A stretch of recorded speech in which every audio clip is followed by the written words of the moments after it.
All right. Hey, everybody. Thanks for joining us on our projects Q&A live session.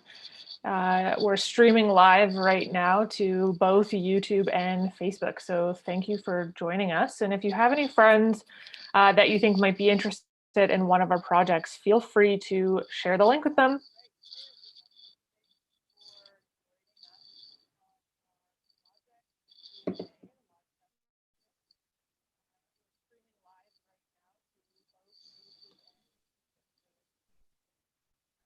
We'll just give people a couple minutes to hop on the link and then we'll get started on the slides and answering your questions. Here.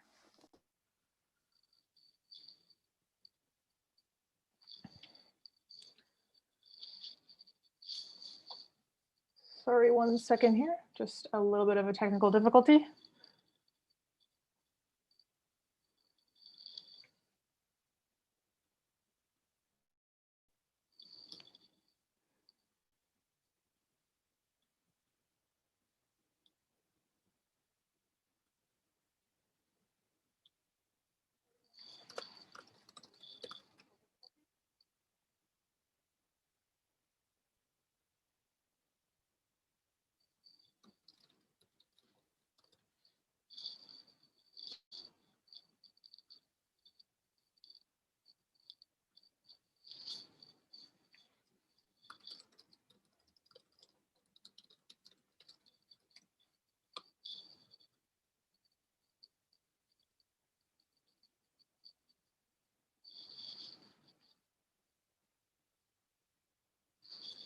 Okay. There is a little bit of an echo on our end, but we'll try to push through. So welcome to the projects Q&A here, where we'll be learning about our projects. So let's just get started because we are a minute late here. Sorry about that. A bit about SEDS-Canada to begin with.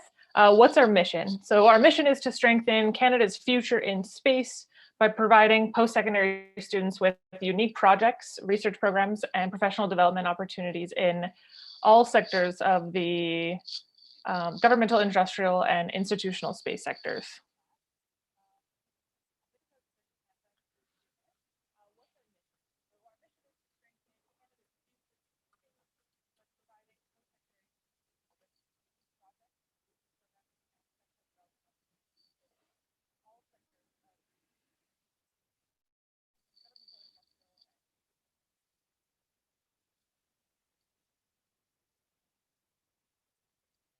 Sorry, there is a technical issue here. 1 second.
Okay. I'm just gonna. Okay, this might be on my end, so sorry about this. Let's truck along. So SEDS-Canada is Canada's only student-run nonprofit, and it works across the country to empower students to join the space industry. We like to think of it as creating Canada's future space workforce. This might be on my end, so sorry about this. Let's truck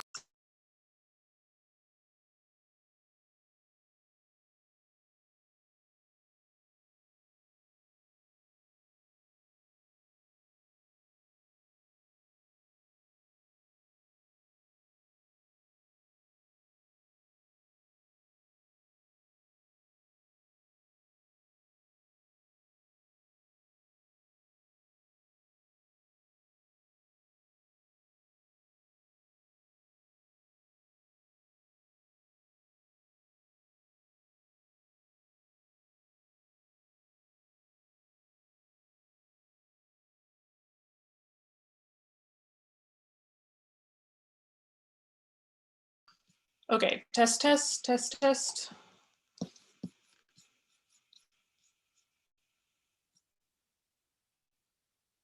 Just waiting to hear my echo to see if it's fixed or not. Okay, let's pretend like that worked. All right, let's just move on. All this information you can find. Okay, there is still an echo, so I'm going to turn it over to someone else because this might be a me problem. And we're just going to start with the Canadian Reduced Gravity Experiment Design Challenge, and that'll be presented by Ben. Okay. Hi, everyone. Sorry about the technical difficulties. My name is Ben. Thank you all for tuning in for this. I'm the Assistant Project Manager for Canadian Reduced Gravity Experiment Challenge, or CAN-RGX.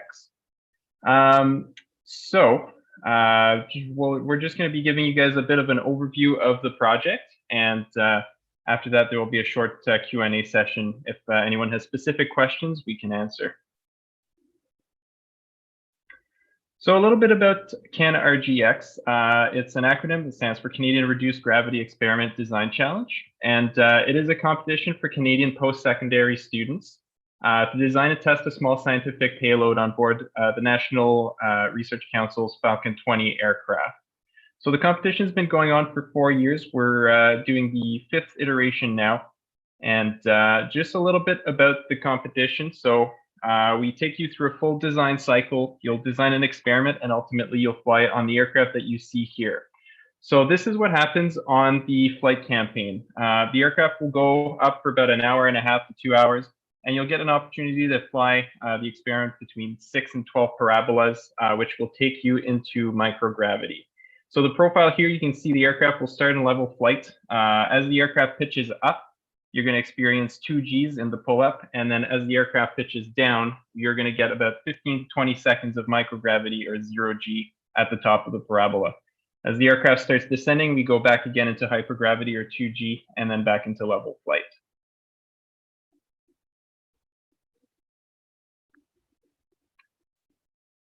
We're just going to pause it here for a quick second, and then we'll be right back.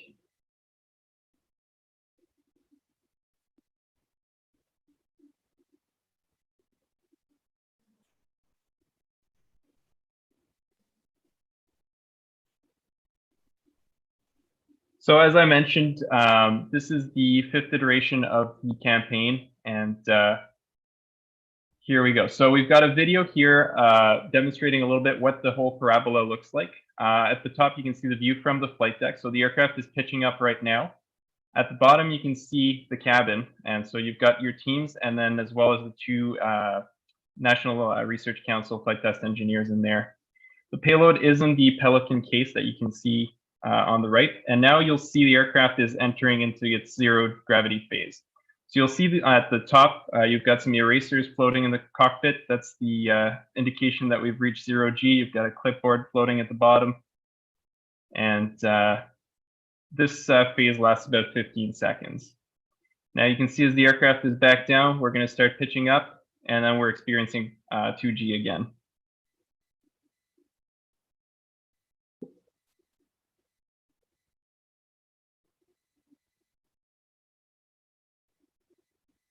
Awesome. So the CAN-RGX Challenge is the only competition of its kind in Canada. In fact, the NRC aircraft is the only aircraft used in Canada to do 0 gravity parabolic flight.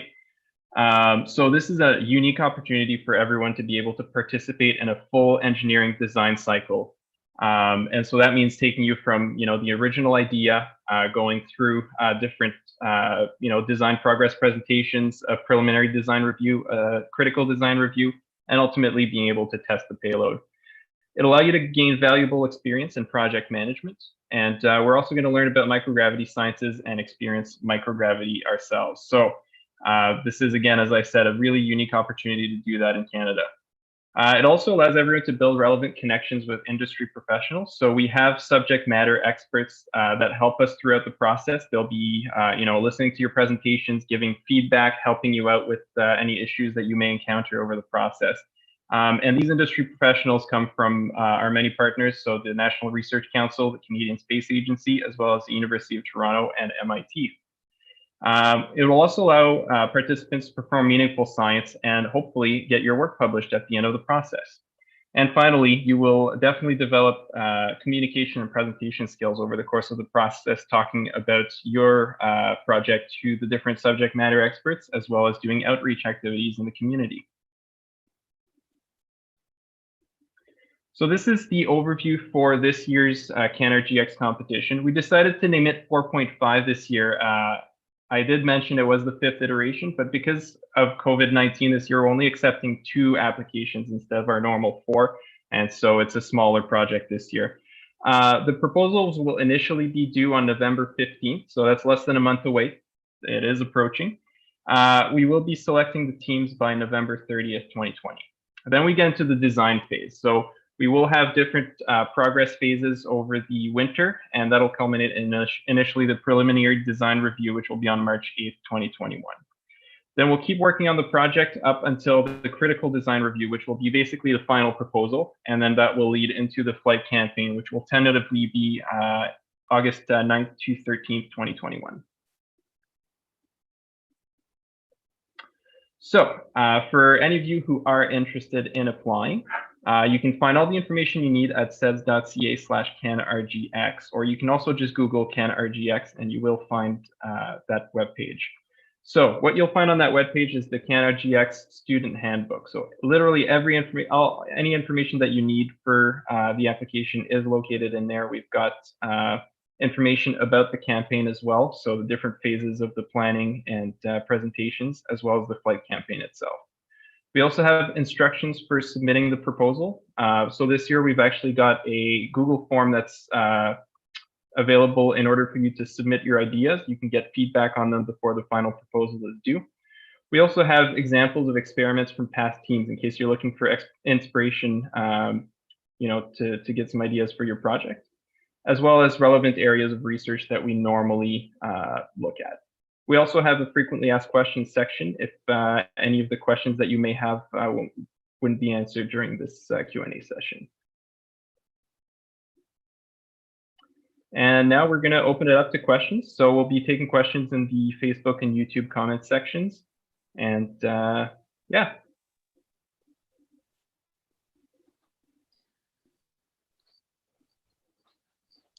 There's a question from someone in the chat. Has anyone thrown up while on a flight? Now I can attest to that. So I've flown in microgravity twice so far, and on both of my flights, someone has thrown up, though I personally haven't, and that's my badge of honor. But the fun fact that I will tell you is that the National Research Council, when you're going to board the flight, when you're going to board the Falcon 20 during this experiment, they actually hand you like a little vomit bag that's all wrapped up nicely, and they give it to you and say, here's your boarding pass. So I think a lot of people throw up in microgravity.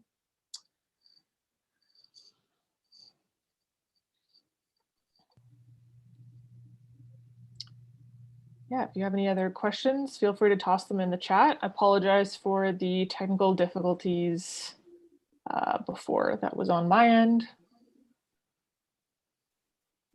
Another question, can we experiment on ourselves? That's actually a really good question as well. Nominally on the Falcon 20, there are some experiments that have to do with astronaut suit usability. So some people that use the Falcon 20 to test sort of like gloves and how they fit. And so they, in microgravity, you sort of test, oh, can I grab this? Can I toggle this? That sort of thing. That's been tested before, but a fun one that actually you might be able to participate in or could participate in if you opt into it during the CAN-RGX experiment is an experiment run by a researcher at the NRC that looks at a novice's response to microgravity conditions. So you can opt into a human experiment where you sort of strap on a device that measures sort of your heart rate and some other factors. But you can partake in that experiment as an opt-in if you are selected for the CAN-RGX competition.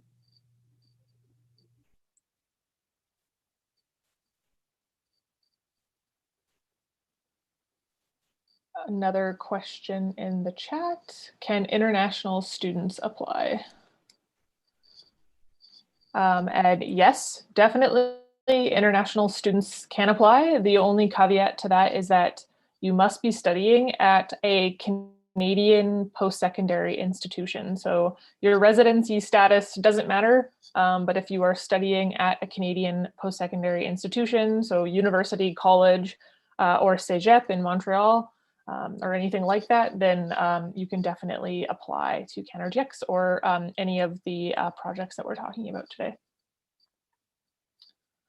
Okay, I think that's good. We'll have another question break. We sort of missed the overview, but we'll go over each project and then have a question break afterwards. So we'll have another question break. If there are any other questions, feel free to toss them in the chat. But until then, we'll move on to CAN-SBX, the stratospheric balloon experiment, and James will be presenting this.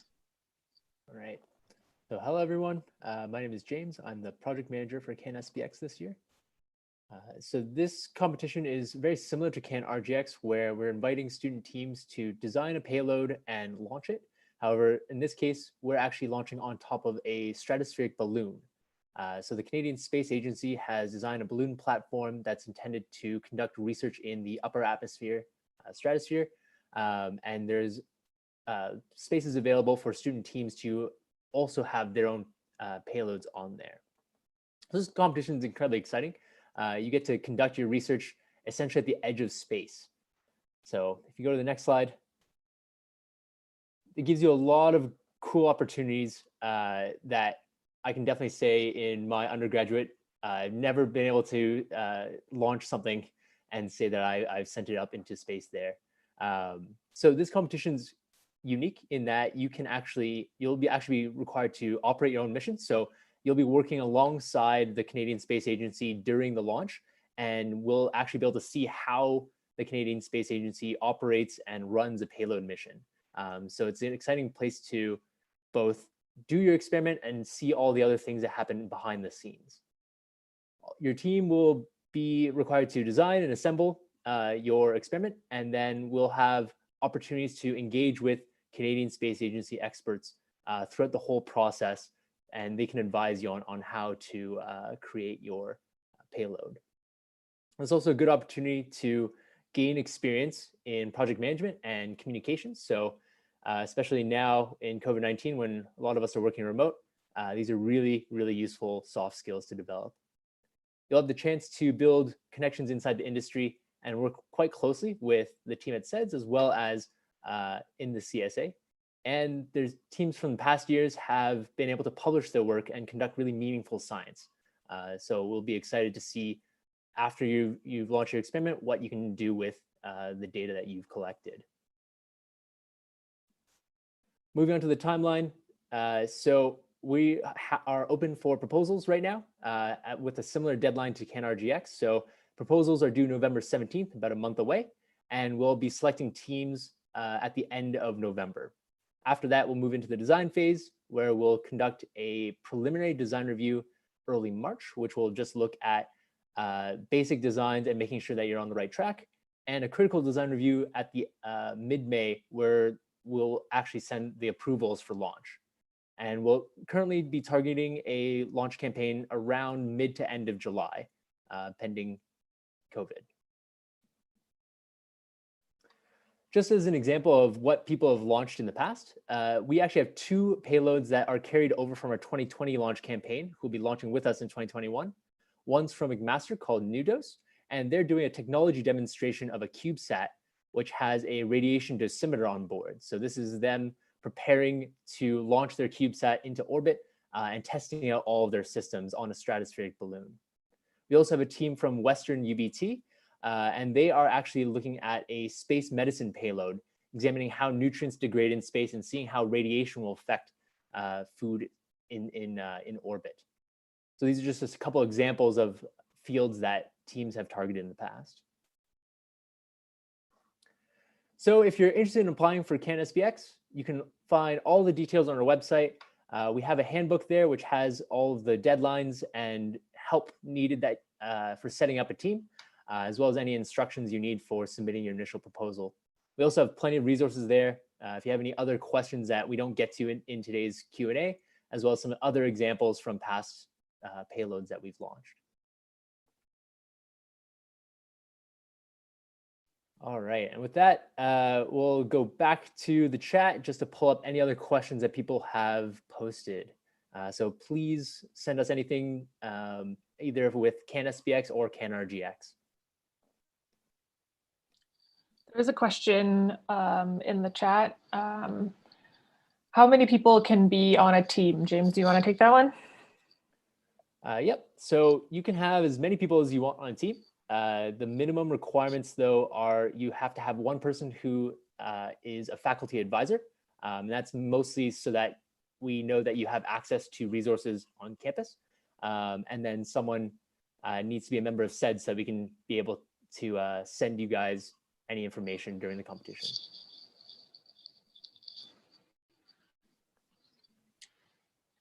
Awesome.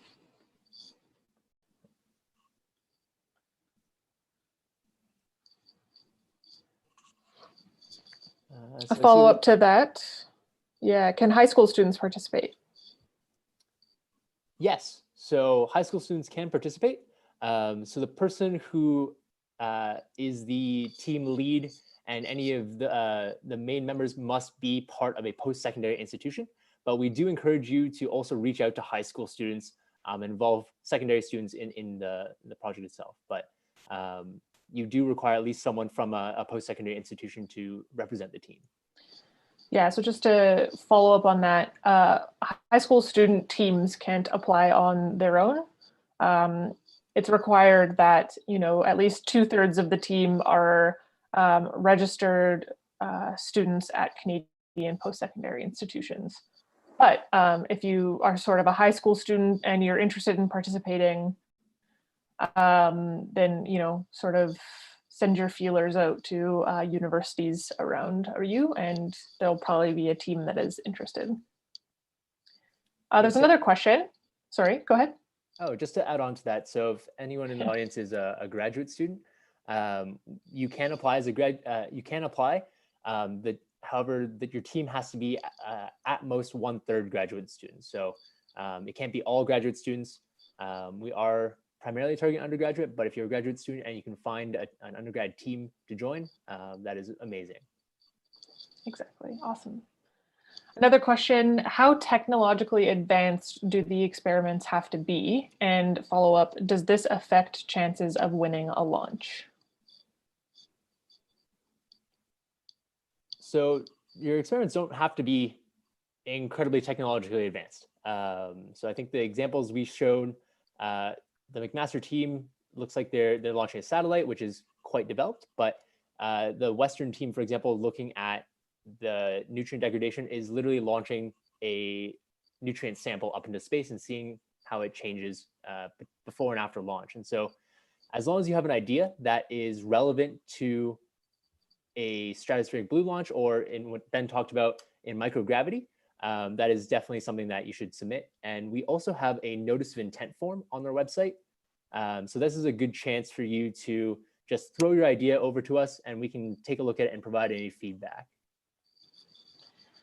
Yeah, and just to that second half of the question, does this affect chances of winning a launch? We do score proposals based on sort of the experiment design and, you know, its applicability to either microgravity or the stratosphere. So for CAN-SBX, for example, you know, does your experiment absolutely need to fly in the stratosphere? If you can demonstrate that on your application, then that's the main factor that we're scoring on.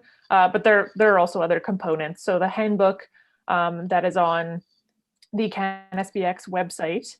So just going back one slide here to get that website.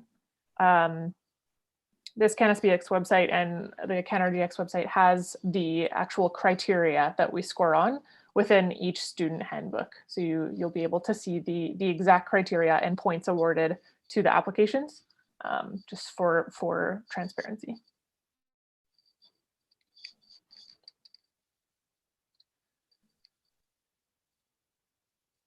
Okay, let's move on. If you have any questions, add them to the chat, and we'll have another question break in a bit here. Next and last is the Young Space Entrepreneurs Competition, and I'll be presenting it. So my name's Kristen. I am the projects chair at SEDS-Canada. And so what is sort of this Young Space Entrepreneurs Competition? It has a funky acronym.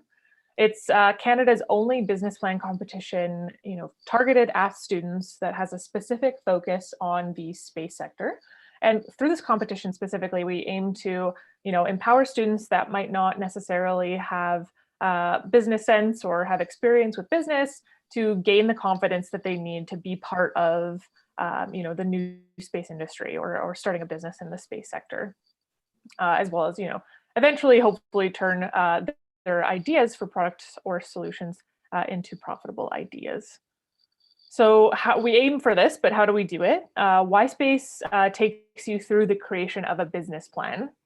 And this includes things like a minimum viable product. So learning about what is the minimum product you need in order to solve someone's problem. It also takes you through things like the value proposition. So why does your product solve the problem that you've identified, and how do you do this better than anyone else, or what's your differentiation? It takes you through trying to start a funding plan. So looking at sources of funding, grants, things like that, and target market and customers.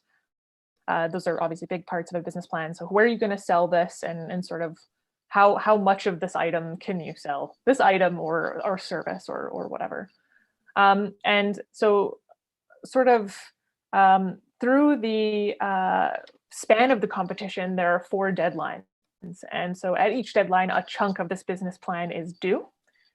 So once you submit it, it'll be reviewed by our partners, so industry partners, and they'll submit feedback to you. So it's really like a learning process. You're learning how to create this business plan, you're getting feedback along the way, and you're just sort of strengthening your confidence in the business sector. The YSpacE timeline is a bit different. It's on the same length of x-axis here, but it's only a few months compared to the CAN-RGX and CAN-SBX competitions. But October 24th is when applications are due. So that's in 1 week. So next Saturday, the applications are due for YSpacE. It's just a quick Google form. It's quite simple. So I would recommend you fill it out, even if you're just nominally interested in business or YSpacE. From the end of October to the end of December, that's sort of your first chunk of your business plan. When you work on it, there'll be a webinar in there. Our first webinar is sort of a landscape overview of startups in Canada, of space startups in Canada. And then each of these other chunks are the next deadline. So you'll work on your business plan here. The next deadline is mid-January. There's a deadline here at the end of January, and then it all culminates sort of in this last bit here at the end of February is a pitch competition. So for YSpacE, you're sort of creating your business plan. The top 3 to 5 teams, depending on how many applicants we have, will be selected to pitch to a panel of judges for prizes, including cash prizes at the end of February at our annual conference, Ascension. Just really quickly, a past team feature, Kevin and Kirk, they participated in YSpacE 2019. So the last time we did YSpacE as graduate students at Carleton University. And they created a business plan around technology for space debris removal, which was a hot topic and still is a hot topic. And following their participation in YSpacE, they founded a company, or Bruta, and they just recently won a Canadian Space Agency grant. And so we're really happy that they've sort of, found success in terms of a CSA grant as a space startup. So you can check out their website if you're interested. Okay, so everything you need to apply is at seds.ca/YSpacE, like everything else. You'll find a student handbook that goes over essentially everything I just said.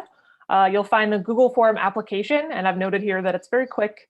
And you can apply even if you don't have an idea right now for a service or product. So if you're just interested in business or in the space sector, like the industrial space sector in general, definitely apply. And then, you can sort of think about an idea for a product or service along the way. So just, if you're interested, fill it out. We'll also be posting updates about the webinars, partners, and prizes. So that information is coming soon. And there's also a small FAQ there as well. Awesome. Okay, so last question period. Feel free to toss your questions in the chat. There is one already. So would those webinars for YSpacE be limited to those who apply with an idea? So the application is open. The YSpacE application is open to anyone. You don't have to have, like I said, you don't have to have an idea for a product or service to apply to YSpacE. But the webinars will only be open to those who apply. So you don't necessarily have to have an idea to go to the webinars. It's just you have to apply to YSpacE. So I would recommend, even if you're interested in webinars, just applying to YSpacE, and maybe you'll find it interesting enough to stay in and work on the business plan. Couple other questions. What if I can't find a team? So good question. YSpacE, you can work on it individually. So there is a section in your business plan where you're going to have to sort of reflect on expertise that you're sort of missing. Maybe you should, you're encouraged to find other teammates that have different expertise and interests, but you're welcome to apply as an individual. You don't necessarily need a team for the YSpacE competition. Another question, how wide is the field of topics that can be selected for a business plan? It's essentially anything related to space. And so if you go to the YSpacE website, which I'll just flash back up here, seds.ca/YSpacE, there is a list of potential topics. And there is also a link to a great website that James pointed out earlier called NASA Spinoff that shows you all of the commercializations that have come from NASA technology. So you can take a look at that for some inspiration. James, there's a question for you as well. Is it too late to start working on a proposal for CAN-SBX? No. So our applications are due November 17th.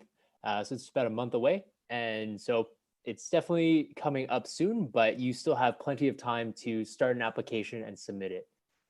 So all you really need is to find a faculty advisor and grab a couple of friends that have a cool idea and just add your submission in through there. If you have any questions or need a hand before that, feel free to go to our website and fill in the notice of intent or reach out through email, and we can definitely provide some guidance to help you guys along. Awesome. And actually, I've heard from at least 2 teams just across like both of the RGX and SBX projects. Like I've heard the same thing where like, oh, we like submitted an application last minute and we totally didn't think we would be selected, but like they just killed it last minute and they were selected. And yeah, so don't be afraid to procrastinate. Is that bad advice? Unsure, but definitely fill out the letter of intent form. It will help you out. Yeah, probably bad advice.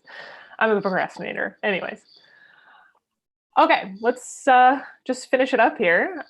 So ready to apply. Like we said, form a team with a cool idea for an experiment or business idea. You don't necessarily need a team for YSpacE.